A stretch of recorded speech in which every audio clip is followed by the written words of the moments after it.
Bonjour à tous, bienvenue dans ce JT du 8 mai 2020. Il y a 75 ans, l'Allemagne capitulait le 8 mai 1945. Une grande part de l'édition de ce JT sera consacrée à ces commémorations. Nous débuterons par un reportage sur la capitulation du 8 mai. Ensuite, nous nous intéresserons à la libération de Lessine. Et enfin, nous rejoindrons notre envoyé spécial à Auschwitz. Vous vous êtes peut-être déjà demandé ce qu'était la capitulation. Dans le reportage qui suit, vous allez pouvoir mieux comprendre cette notion, comprendre aussi le contexte dans lequel elle a eu lieu, ainsi que les conséquences.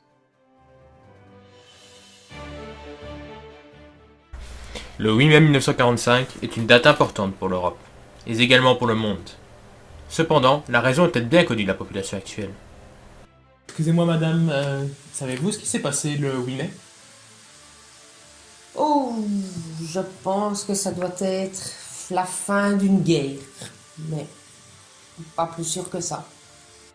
Le 8 mai 1945 représente la victoire des Alliés sur l'Allemagne nazie en Europe et donc la capitulation de ceux-ci.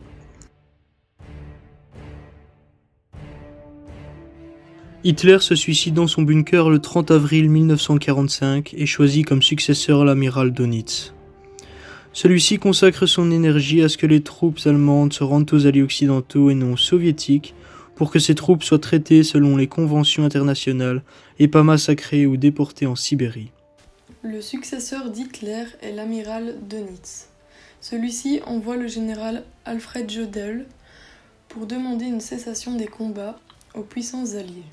Dans la nuit du 6 au 7 mai 1945, Alfred Jodl signe la capitulation sans condition de l'Allemagne. Le chef d'état-major du général Eisenhower et le général soviétique signent l'acte au nom des vainqueurs. Cependant, Staline exige une nouvelle signature à Berlin où ses soldats règnent en maître. Une seconde reddition allemande est donc signée dans la nuit du 8 au 9 mai dans une villa de Karlshorst, QG du maréchal Zhukov, dans la banlieue est de Berlin. L'annonce de cette capitulation est acclamée par la foule. À Paris, à Bruxelles, c'est l'occasion de grandes fêtes, mais aussi à Lessine. Malgré que l'Allemagne ait signé la capitulation, le Japon continue son combat face aux Américains. Après les explosions atomiques de Hiroshima et Nagasaki les 6 et 9 août 1945, ont contraint le Japon à capituler également. C'est près de 4 mois après l'Allemagne que le Japon a enfin capitulé. La capitulation n'est pas un traité de paix. L'Allemagne a reconnu sa défaite, mais nous n'avons jamais signé la paix avec elle.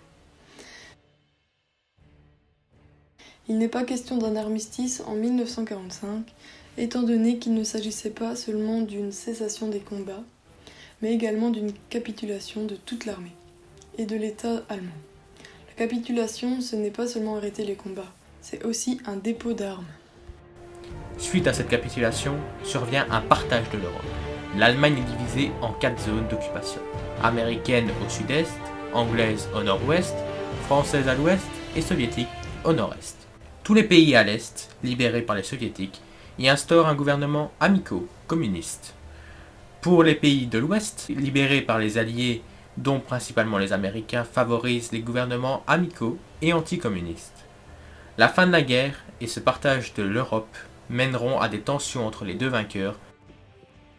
Sur les cendres de la Deuxième Guerre mondiale, débute ainsi la guerre froide. 4 longues années. C'est le temps qu'il faudra pour que la Belgique soit libérée. Dans ce reportage, nous allons évoquer la libération d'une ville du Hainaut occidental, Lessine. Le 6 juin 1944, les Alliés débarquent en Normandie.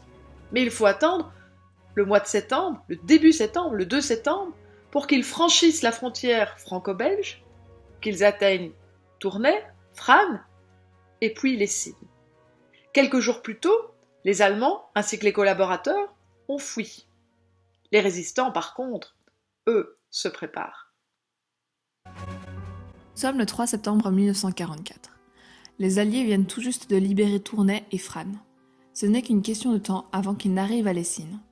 Les résistants, eux aussi, sont prêts à prendre les armes pour combattre les derniers soldats allemands restants. Il n'est que 9h du matin lorsque les premiers affrontements entre les résistants et les Allemands se font entendre à la rue de l'Hôtellerie. À 10h, sur la Grande Place, les soldats allemands attaquent un transport conduit par des résistants de l'armée secrète. Au même instant, les combats font rage à la chaussée de Grammont ainsi qu'au rond-point de la rue d'Augy. Pendant ce temps, la population affiche aux fenêtres des drapeaux aux couleurs des libérateurs. Parfois prématurément, elle les retire au passage des dernières troupes allemandes. À 11h, à la rue de l'Hôtellerie, des résistants tirent sur une voiture avec à bord 4 Allemands. Ceux-ci se réfugient alors dans une maison de la rue. Un résistant, Anselme Moreau, les suit et leur demande de se rendre. Il est alors tué d'une balle en plein front. 22 Allemands sont finalement faits prisonniers par ses camarades résistants. À 13h30, chaussée Gabriel Richet, un conflit éclate entre un groupe de résistants et une colonne de 200 Allemands. Faute de munitions, ces derniers battent en retraite et seront faits prisonniers. Une demi-heure plus tard, les Alliés arrivent enfin et entrent dans la ville par la porte d'Augy. La joie est à son comble. Cependant, l'armée britannique doit partir au plus vite. En effet, ils doivent impérativement se rendre à Bruxelles afin de libérer la ville. La gendarmerie de Lessines ainsi que la résistance assurent le maintien de l'ordre afin de faciliter le passage aux Alliés. Des convois britanniques continueront à défiler à travers la ville toute la journée du 3 septembre, mais aussi le 4 et le 5 septembre. 4 septembre 1944. Il reste encore des groupes d'Allemands isolés dans la région. Les résistants continuent à attaquer les petites colonnes en retraite. Des engagements se produisent afin d'écarter le danger qu'apportent ces troupes allemandes. Ces combats se font encore à Lessines, mais aussi dans les villages avoisinants, notamment Oligny, Bois de Lessines. À 9h, à Ourin, plusieurs groupes de résistants déclenchent le combat eux aussi. À l'école moyenne, à 200 mètres de là, le chef du camp de prisonniers hisse une mitrailleuse afin d'aider les résistants. Heureusement, les Anglais arrivent vite sur place et obligent les Allemands à se rendre. Les combats termineront à 11h30.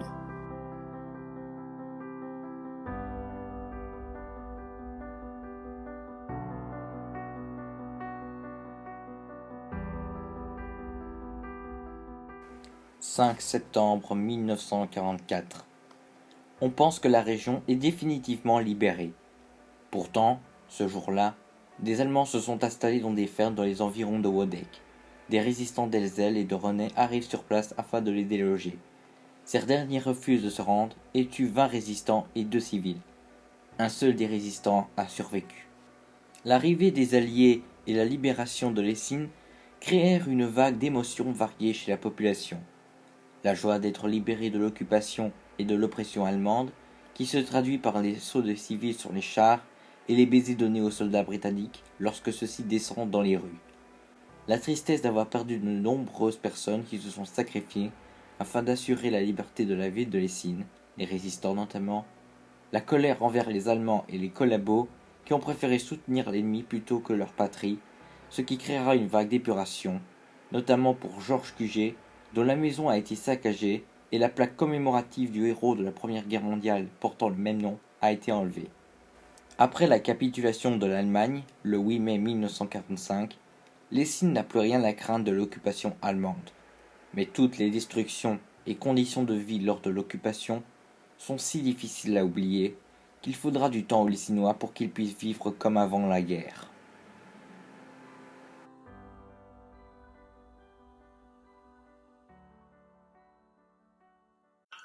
Difficile aujourd'hui d'imaginer ce qu'a pu être la survie dans les camps de concentration nazis. Un de nos envoyés spéciaux s'est rendu aujourd'hui spécialement à Auschwitz pour évoquer cette sombre page de l'histoire avec nous. À partir de 1944, alors que la fin de la guerre approche, lorsque les pays occupés commencent à être libérés par les armées alliées, ce sont plus de 30 camps de concentration et d'extermination qui seront découverts en grande majorité à travers l'Allemagne et la Pologne. Les camps d'extermination ont un rôle exterminateur justement, c'est-à-dire que c'est dans ces camps que la majorité des victimes dues au nazisme seront tuées. Dans ces mêmes camps, que nous pouvons comparer à des abattoirs humains, le principe est de tuer un maximum de personnes en un minimum de temps, à coup de chambres à gaz en grande partie. L'autre type de camp est celui de concentration, c'est-à-dire qu'il s'agit d'un camp de prisonniers ou de travail. Généralement, c'est dans ce type de camp qu'il y a eu plus de survivants. Mais les conditions de vie à l'intérieur étaient épouvantables, que ce soit au niveau de la persécution des prisonniers, du manque de nourriture ou encore des logements. Henri Kichka, un survivant belge des camps, nous raconte. Avant que les Russes et que les Américains ont libéré le camp, la semaine où mon père est mort, les Allemands ont hurlé par haut-parleur que tous les Juifs du camp, sans exception, devaient se rassembler sur la place d'appel. Félix, l'avocat, mon ami, et moi, on s'est regardés, on s'est dit non, on ne tombera plus dans le piège, nous allons nous cacher. Et puis un beau matin, on m'a attrapé avec Félix et les quelques malheureuses centaines de Juifs qui vivaient encore, mais les autres, entre-temps, étaient mitraillés dans les bois. Nous nous enfermés dans une baraque, dévorés par les poux. Nous étions debout l'un contre l'autre, on se frottait l'un l'autre pour enlever cette démangeaison qui nous torturait. En même temps, on saignait et les poux se rassasiaient de notre sang. Et pendant 3 jours et 3 nuits, on est resté sans nouvelles, on entendait tirer le canon, on était dans cette baraque sans manger, sans boire. Le 11 avril, un silence de mort dans le camp. Un silence de mort, j'entends un bruit humain, ne fût-ce que celui d'un fusil. Un être humain a un geste et tire. Je me dis, ça y est, les Allemands vont liquider. Non, non, c'était les prisonniers communistes, uniquement les communistes, qui avaient travaillé dans une fabrique d'armes et au risque de leur vie, avaient rassemblé et ramené au camp en cachette au risque de leur vie, qui un détonateur, qui un canon de revolver, qui un morceau de crosse, qui une balle, et qui s'étaient révoltés. Ils avaient pris d'assaut le camp. Et à 4 heures de l'après-midi, on ouvre toutes les baraques. Je sors et je vois sur une baraque un drapeau blanc, 2 drapeaux blancs, 3 drapeaux blancs. Et puis je m'amène avec Félix et toute une bande, on était quelques milliers, et je vois un char qui entre dans le camp sur la place d'appel. De la tourelle du char, on a hurlé, je vois une étoile blanche. Lorsque les camps seront libérés, en majorité vers 1945, c'est un sentiment d'horreur qui s'empara des soldats alliés. Ils se rendent compte que, alors que l'Allemagne se battait contre plusieurs ennemis, les Russes à l'est, les Anglo-Américains au sud et les Anglais sur les mers, elle avait ouvert un nouveau front dans ses propres terres. Un front où il n'y avait plus de règles, plus de pitié, plus d'hommes. Les Russes, fidèles à eux-mêmes quand ils découvriront l'horreur des camps, majoritairement en libérant la Pologne, ne se priveront pas de s'occuper des bourreaux allemands, avec de la torture, des exécutions et des violences extrêmes envers des soldats qui parfois ne faisaient que suivre les ordres. Les Américains, quant à eux, libéreront les camps dans l'ouest de l'Allemagne. C'est le même sentiment qui s'emparera d'eux, de l'horreur et du dégoût envers les soldats en charge des camps. Cependant, les violences envers ces derniers seront moins importantes que celles commises par leurs camarades communistes. Ces camps, dont on parlera encore pendant des siècles, ont marqué l'histoire par le fait que cela se soit produit dans une société aussi évoluée que celle du XXe siècle, et resteront à jamais une des parties les plus sombres de l'histoire de l'humanité.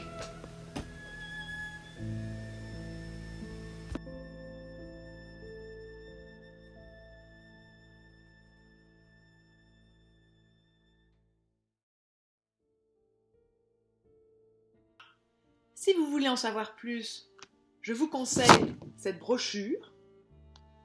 Ce sont des jeunes élèves de l'option Histoire de l'Athénée de Lessines, de 5e et 6e secondaire, qui ont interrogé des témoins de la libération de 1944 et qui ont réalisé ainsi une brochure richement illustrée qui aborde différents thèmes liés à la libération. Merci pour votre écoute.